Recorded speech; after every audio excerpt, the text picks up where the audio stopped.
কিছুদিন আগে আমরা আসামে গেছিলাম। তো সজনে খেতে ভালোবাসি বলে আমার মেসোর জমি থেকে এত এত সজনে মা মাসি এরা সবাই তুলেছিল। তো সেই সজনের রেসিপি আজকে শেয়ার করব। তার আগে এখন গাছ থেকে সজনে ডাঁটা ছিঁড়ছে আমাদের দিদি ভাই, আমাদের মানুদি। এই জমির যে মালিক সে জীবনে প্রথম আসলো আমাদের ছোট জামাই সাহায্য করছে। হ্যাঁ, আমাদের সৌজন্যে উনি প্রথম আসতে বাধ্য, না হলে আসতোই না উনি। এই বাড়ির জমির মালকিন মানুদি পাগল হয়ে গেছে। বিক্রি করবো না, ওরা আসতেও পারবে না, কি করে আসবে বাড়ির আশেপাশের লোকজন? না না, এইগুলোর কাছে চাবি থাকে। ও না, উনি নিলে এতদিনে নিত না।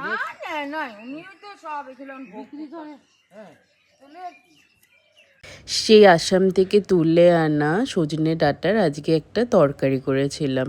প্রথমেই কড়াইতে সর্ষের তেল দিয়ে কালো জিরা ফোড়ন দিয়ে তারপর দিয়ে দিয়েছিলাম ডুমো ডুমো করে কাটা আলুগুলো। তারপর দিয়ে দিয়েছিলাম সজনে ডাঁটাগুলো।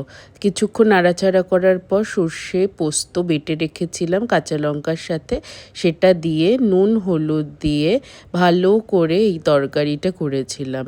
আর খেতেও দুর্দান্ত হয়েছিল।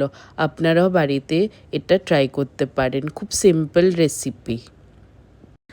আসামের লোকজন এত আন্তরিক, ফিরে আসার দিন যে যা পারছে তাদের গাছের পেঁপে, বেগুন, তারপরে কচু সব দিয়ে যাচ্ছে।